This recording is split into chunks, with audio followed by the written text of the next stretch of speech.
Hello दोस्तों, शक्ति pharma YouTube channel में आपका स्वागत है। दोस्तों, आज हम डिस्कस करने वाले हैं ITBP ASI pharmacist previous year MCQ। तो ये सभी प्रश्न फार्मासिस्ट एग्ज़ाम की दृष्टि से आपके लिए बहुत महत्वपूर्ण हैं। सो प्लीज़ दोस्तों, एक नोटबुक और पेन लेकर ज़रूर बैठिएगा। दोस्तों, अगर आप हमारे चैनल पर नए हैं तो प्लीज़ चैनल को सब्सक्राइब ज़रूर कीजिएगा और वीडियो को अंत तक ज़रूर देखिएगा। चलिए अब हम डिस्कस करते हैं most important MCQ। Question number 1, Indian pharmacopoeia has been published by. दोस्तों, यहाँ पे फार्माकोपोइया की स्पेलिंग मिस्टेक हो गई है टाइपिंग में, तो यहाँ पे PO/A के स्थान पर आप POEIA कर लीजिए इसको। चलिए क्वेश्चन देखते हैं। Indian pharmacopoeia has been published by. Option A central government, option B central drug laboratory, option C ministry of health and family welfare and option D central Indian pharmacopoeia laboratory. तो दोस्तों, इसका जो correct answer हो जाएगा, हमारा correct answer हो जाएगा option C, यानी ministry of health and family welfare. चलिए नेक्स्ट क्वेश्चन की ओर चलते हैं। Question number 2, central pharmacopoeia laboratory is situated at. तो दोस्तों, जो फार्माकोपोइया की सेंट्रल लेबोरेटरी है वो कहाँ पर स्थित है, ये बताना है हमें। चलिए ऑप्शन देखते हैं। Option A Delhi, option B Kolkata, option C Ghaziabad and option D Mumbai. तो हमारा करेक्ट आंसर हो जाएगा ऑप्शन सी गाजियाबाद। दोस्तों, ये बहुत ही IMP क्वेश्चन है, इसको नोट जरूर कर लिएगा, ये कई बार पूछा जा चुका है। ठीक है, चलिए नेक्स्ट क्वेश्चन की ओर चलते हैं।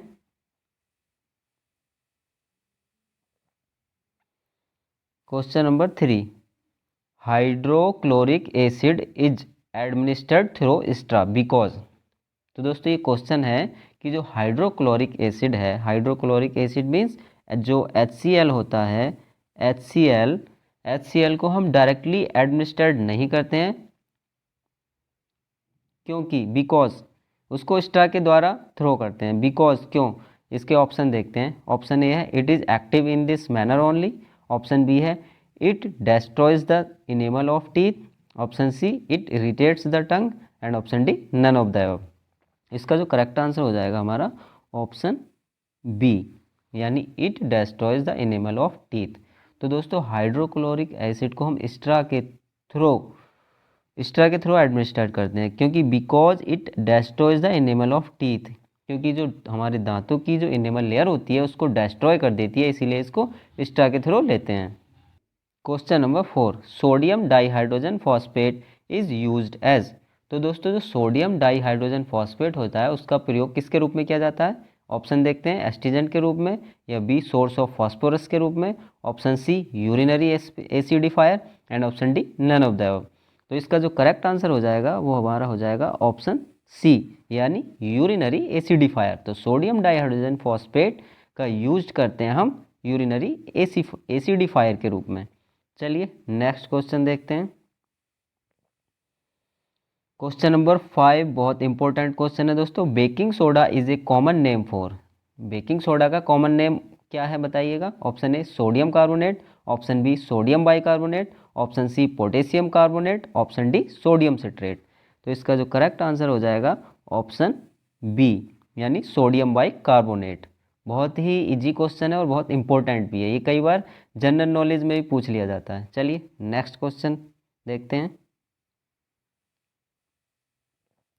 क्वेश्चन नंबर 6 है, sodium bicarbonate is used as. Sodium bicarbonate का उपयोग किसके रूप में करते हैं? Option A electrolyte replenisher, option B systemic alkaliser, option C antacid. तो दोस्तों, हमारा जो करेक्ट आंसर हो जाएगा ऑप्शन डी, यानी ऑल ऑफ द एबव। तो सोडियम बाइकार्बोनेट का प्रयोग electrolyte, systemic alkaliser and antacid के रूप में किया जाता है। चलिए नेक्स्ट क्वेश्चन देखते हैं। Question number 7, milk of magnesia is a common name for. Milk of magnesia का कॉमन नेम बताइए जल्दी से। ऑप्शन ए है suspension of magnesium hydroxide, option B है suspension of magnesium oxide, option C है suspension of magnesium carbonate and option D है none of the above. तो दोस्तों, हमारा जो करेक्ट आंसर हो जाएगा ऑप्शन ए यानी सस्पेंशन ऑफ मैग्नीशियम हाइड्रोक्साइड। चलिए नेक्स्ट क्वेश्चन देखते हैं। प्रीपेयर्ड चाल्क इज, तो दोस्तों जो चाक होता है हमारा जिसका हम ब्लैक बोर्ड पर लिखने में प्रयोग करते हैं वो किसका होता है? Option A calcium oxide plus calcium carbonate, option B calcium carbonate plus calcium chloride, option C calcium carbonate and option D none of the above. तो इसका जो करेक्ट आंसर रहेगा ऑप्शन सी यानी कैल्शियम कार्बोनेट। तो दोस्तों हमारा जो चाक होता है वो कैल्शियम कार्बोनेट के द्वारा तैयार किया जाता है, प्रिपेयर्ड किया जाता है। चलिए नेक्स्ट क्वेश्चन की ओर बढ़ते हैं। क्वेश्चन नंबर 9 है हमारा, the combination of aluminium and magnesium salts as antacid are used to. तो दोस्तों एल्यूमिनियम एंड मैग्नीशियम साल्ट्स का जो कॉम्बिनेशन होता है वो एज ए एंटासिड कार्य करता है, उसका उपयोग किया जाता है। उसका उपयोग कहाँ करते हैं हम? ऑप्शन ए देखते हैं, increase the activity of each antacid यानी ईच एंटासिड की एक्टिविटी बढ़ाने के लिए। Option B balance the constipative and laxative effect. Option B है हमारा यानी कॉन्स्टिपेटिव एंड लैक्सेटिव इफेक्ट को बैलेंस करने में किया जाता है। Option C increase the absorption of each antacid या ईच एंटासिड को एब्जॉर्ब के लिए किया जाता है। एंड ऑप्शन डी है नन ऑफ द एबव। तो हमारा जो करेक्ट आंसर हो जाएगा ऑप्शन बी यानी balance the constipative and laxative effect. ये दोनों के इफेक्ट को, कॉन्स्टिपेटिव और लैक्सेटिव इफेक्ट को बैलेंस करे रखते हैं। चलिए नेक्स्ट क्वेश्चन की ओर बढ़ते हैं। क्वेश्चन नंबर 10 है हमारा, इप्सम साल्ट इज, यानी जो इप्सम साल्ट है इज आल्सो नोन एज, उसका दूसरा नाम क्या है ये देखते हैं। ऑप्शन ए है सोडियम सल्फेट, ऑप्शन बी है मैग्नीशियम सल्फेट और ऑप्शन सी है potassium sulphate and option D है नन ऑफ द एबव। तो जो हमारा करेक्ट आंसर हो जाएगा ऑप्शन बी यानी मैग्नीशियम सल्फेट। चलिए नेक्स्ट क्वेश्चन देखते हैं। रोकेले साल्ट इज, अब दोस्तों रोकेले साल्ट जो है उसको क्या कहते हैं? Option A potassium sodium tartrate, option B antimony potassium tartrate, option C antimony sodium tartrate and option D none of the above. तो इसका जो करेक्ट आंसर होगा हमारा वो होगा पोटेशियम सोडियम टार्ट्रेट यानी option A potassium sodium tartrate. चलिए next question देखते हैं। काउलिन इज यानी kaolin is also known as, kaolin को और किस नाम से जानते हैं? Option A hydrated aluminium silicate, option B hydrated magnesium silicate और option C hydrated aluminium and silicon oxide and option D none of the above. तो इसका जो करेक्ट आंसर होगा हमारा ऑप्शन ए यानी हाइड्रेटेड एल्यूमिनियम सिलिकेट। चलिए next question देखते हैं। Ringer's solution is a, Ringer's solutions में क्या होता है बताइएगा। Option A sodium chloride injection, option B sodium chloride and dextrose injection, option C compound sodium chloride injection and option D none of the above. तो correct answer है इसका option B यानी sodium chloride and dextrose injection. चलिए next question देखते हैं। Question number 14 है हमारा, calcium gluconate is used as, जो कैल्शियम ग्लूकोनेट होता है उसका उपयोग करते हैं किसके रूप में करते हैं? ऑप्शन ए एंटासिड के रूप में, ऑप्शन बी इलेक्ट्रोलाइट रिप्लेनाइजर के रूप में या ऑप्शन सी प्रिजर्वेटिव के रूप में एंड ऑप्शन डी एस्टिंजेंट के रूप में। तो हमारा जो करेक्ट आंसर हो जाएगा ऑप्शन बी यानी इलेक्ट्रोलाइट रिप्लेनाइजर के रूप में हम कैल्शियम ग्लूकोनेट का उपयोग करते हैं। चलिए नेक्स्ट क्वेश्चन देखते हैं। क्वेश्चन नंबर 15 है, hypokalemia occurs due to deficiency of, जो हाइपोकैलेमिया है वो किसकी डिफिशियंसी के कारण होता है? Option A sodium, option B potassium, option C sodium and potassium and option D magnesium. तो जो इसका करेक्ट आंसर होगा ऑप्शन बी यानी पोटेशियम। तो दोस्तों हाइपोकैलेमिया जो है पोटेशियम की डिफिशियंसी के कारण होता है। ये भी इंपॉर्टेंट क्वेश्चन है, इसको नोट जरूर करिएगा। चलिए नेक्स्ट क्वेश्चन देखते हैं। क्वेश्चन नंबर 16 है, zinc chloride is used as, zinc chloride का उपयोग हम कैसे करते हैं? ऑप्शन ए एंटीबैक्टीरियल के रूप में, ऑप्शन बी एस्टिंजेंट के रूप में, ऑप्शन सी प्रिजर्वेटिव के रूप में and option D none of the above.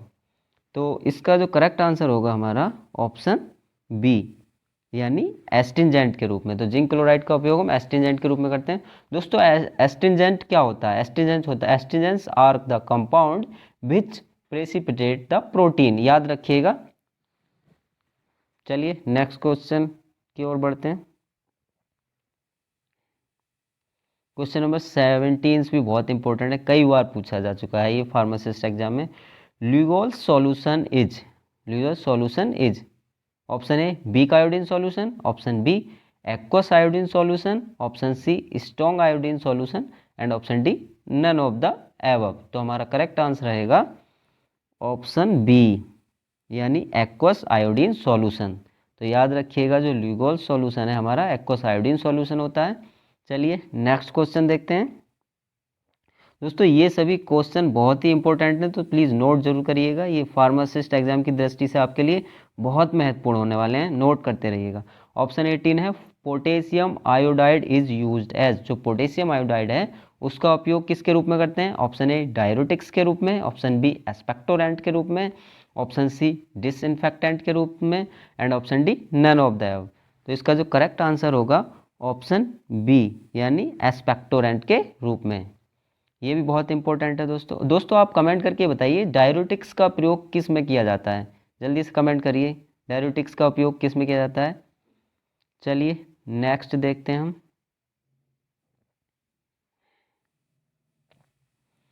Iodine is more soluble in, यानी जो आयोडीन होती है वो सबसे ज़्यादा सॉल्यूबल किस में होती है? ऑप्शन ए वाटर में, ऑप्शन बी अल्कोहल में, ऑप्शन सी क्लोरोफॉर्म में, and option D all of the above. तो इसका जो करेक्ट आंसर रहेगा ऑप्शन सी यानी क्लोरोफॉर्म। तो आयोडीन क्लोरोफॉर्म में मोर सॉल्यूबल होती है, याद रखिएगा। चलिए नेक्स्ट क्वेश्चन देखते हैं हम। नेक्स्ट क्वेश्चन हमारा 20, dry ice is a solid form of, जो ड्राई आइस है वो सॉलिड फॉर्म किसकी सॉलिड फॉर्म होती है? इंपॉर्टेंट क्वेश्चन है दोस्तों, ये कई बार पूछा जा चुका है, ये तो जनरल अवेयरनेस में भी पूछ लिया जाता है आपसे कि जो ड्राई आइस होती है, ड्राई आइस की जो सॉलिड फॉर्म होती है किसकी होती है? ऑप्शन ए कार्बन डाइऑक्साइड की, ऑप्शन बी ऑक्सीजन की, ऑप्शन सी हीलियम की, and option D none of the above. तो जो हमारा करेक्ट आंसर रहेगा ऑप्शन ए यानी कार्बन डाइऑक्साइड। दोस्तों अगर आप हमारे चैनल पर नए हैं और आपने अभी तक हमारा चैनल सब्सक्राइब नहीं किया है तो प्लीज़ चैनल को सब्सक्राइब जरूर कीजिएगा और वीडियो को लाइक एंड शेयर जरूर कीजिएगा दोस्तों। Question number 21, nitrous oxide is prepared by heating. तो दोस्तों जो नाइट्रस ऑक्साइड होती है किसको गर्म करने से तैयार की जाती है? चलिए ऑप्शन देखते हैं। ऑप्शन ए है ammonium nitrate, option B sodium nitrate, option C ammonium carbonate, and option D ammonium chloride. तो हमारा करेक्ट आंसर होगा ऑप्शन ए यानी अमोनियम नाइट्रेट। तो दोस्तों जब हम अमोनियम नाइट्रेट को हीटिंग करते हैं तो हमारी नाइट्रस ऑक्साइड प्रिपेयर्ड की जाती है। चलिए और आप दोस्तों नाइट्रस ऑक्साइड का मॉलिक्यूलर फॉर्मूला बताइए क्या होता है? तो नाइट्रस ऑक्साइड का जो मॉलिक्यूलर फॉर्मूला होता है वो होता है हमारा N2O। ठीक है, याद रखिएगा नाइट्रस ऑक्साइड का मॉलिक्यूलर फॉर्मूला है N2O। चलिए नेक्स्ट क्वेश्चन की ओर बढ़ते हैं।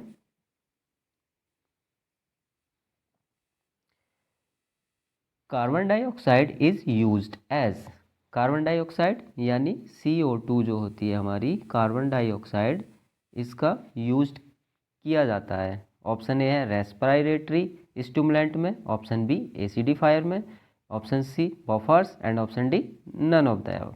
तो हमारा जो करेक्ट आंसर हो जाएगा वो रहेगा ऑप्शन ए यानी रेस्पिरेटरी स्टिमुलेंट। तो दोस्तों जो कार्बन डाइऑक्साइड होती है वो रेस्पिरेटरी को स्टिमुलेंट करती है। चलिए नेक्स्ट क्वेश्चन देखते हैं।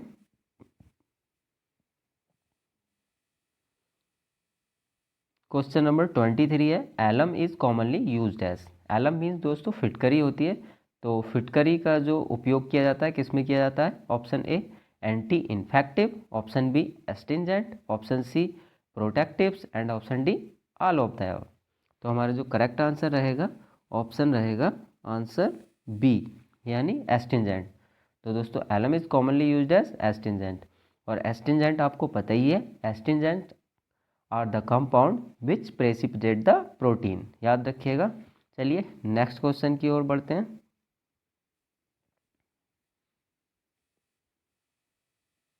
One of these is ingredient of mouth washes and gargles. यानी दोस्तों निम्न में से कौन सा इंग्रेडिएंट है जो कि माउथ वॉशेज एंड गार्गल्स के रूप में उपयोग किया जाता है? Option A aluminium sulphate, option B boric acid, option C alum and option D calamine. तो हमारा जो करेक्ट आंसर रहेगा ऑप्शन सी यानी एलम। तो दोस्तों एलम का उपयोग माउथ वॉशेज और गार्गल्स में किया जाता है। दोस्तों एलम यानी फिटकरी का मॉलिक्यूलर फॉर्मूला बताइए। तो इसका जो मॉलिक्यूलर फॉर्मूला होता है वो याद रखिएगा, बहुत मोस्ट इम्पोर्टेंट है। KAL KAlSO4 का होल ट्वाइज इंटू 12H2O होता है, याद रखिएगा 12H2O। तो दोस्तों एलम यानी फिटकरी का मॉलिक्यूलर जो फॉर्मूला होता है वो होता है हमारा KAlSO4 का होल ट्वाइज इंटू 12H2O। तो दोस्तों ये बहुत ही मोस्ट इंपॉर्टेंट है, कई बार पूछ लिया जाता है कि एलम का मॉलिक्यूलर फार्मूला बताइएगा। चलिए इसको दोस्तों नोट कर लिएगा। चलिए अब नेक्स्ट क्वेश्चन की ओर चलते हैं। Question number 25, which one of these zinc salt is used in ophthalmic preparations as mild bactericide. तो दोस्तों निम्नलिखित में से कौन सा जिंक साल्ट है जो कि ऑप्थेल्मिक प्रिपेरेशंस में मिल्ड बैक्टीरिसाइड का काम करता है? ऑप्थेल्मिक प्रिपेरेशंस के बारे में दोस्तों आपको पता ही है, जो आँखों की जो प्रिपेरेशंस होती हैं सच एज जैसे कि आई ड्रॉप्स वगैरह होती हैं उनको हम ऑप्थेल्मिक प्रिपेरेशंस कहते हैं। तो इसके ऑप्शन देखते हैं। Option A zinc chloride, option B zinc oxide, option C zinc stearate and option D zinc sulphate. तो इसका जो करेक्ट आंसर हो जाएगा हमारा ऑप्शन डी यानी जिंक सल्फेट। तो दोस्तों जो जिंक सल्फेट है वो ऑप्थेल्मिक प्रिपरेशंस में एज ए मिल्ड बैक्टीरिसाइड का काम करता है। चलिए नेक्स्ट क्वेश्चन की ओर चलते हैं। क्वेश्चन नंबर 26 है, विच one of these is used in treating dandruff. तो दोस्तों निम्नलिखित में से डैंड्रफ को ट्रीट करने के लिए कौन सा सॉल्ट यूज़ किया जाता है बताइएगा। Option A selenium sulphide, option B sulphur, option C yellow mercuric oxide and option D none of the above. तो हमारा करेक्ट आंसर रहेगा ऑप्शन ए यानी selenium sulphide is used in treating dandruff. चलिए next question की ओर बढ़ते हैं। Question number 27 है, सल्फर इज यूज्ड एज। तो सल्फर का प्रयोग किया जाता है option A astringent, option B scabicide, option C protective and option D all of the above. तो sulphur is used as option B यानी स्केबिसाइड। चलिए तो सल्फर का प्रयोग स्केबिसाइड यानी स्केबीज को किल करने में किया जाता है। चलिए नेक्स्ट क्वेश्चन की ओर चलते हैं। Naturally occurring alkaloid used as local anaesthetic agent. तो दोस्तों जो नेचुरल ओक्योरिंग एल्कालॉइड है उसका प्रयोग लोकल एनेस्थेटिक एजेंट कौन सा ही बताइएगा। नेचुरलिंग occurring alkaloid used as local anaesthetic agent यानी ऐसा नेचुरल एल्कालॉइड्स बताइए जो जिसका यूज्ड हम लोकल एनेस्थेटिक एजेंट के रूप में करते हैं। Option A cocaine, option B benzocaine, option C atropine and option D eucaine. तो हमारा जो करेक्ट आंसर होगा ऑप्शन ए यानी कोकेन। चलिए नेक्स्ट क्वेश्चन की ओर बढ़ते हैं। अब हम क्वेश्चन नंबर है 29, cocaine is rarely use due to its. Option A toxicity, option B irritant action, option C toxicity and addiction, option C incompatibility. तो हमारा करेक्ट आंसर हो जाएगा ऑप्शन सी यानी टॉक्सिसिटी एंड एडिक्शन। तो cocaine is rarely use to due to its toxicity and addiction. चलिए next question की ओर बढ़ते हैं। क्वेश्चन नंबर 30 है हमारा, barbiturate used as anti convulsant is. Option A पेंटोबार्बिटोन, option B phenobarbitone, option C cyclobarbitone and option D barbitone. हमारा correct answer होगा option B यानी फिनोबार्बिटोन।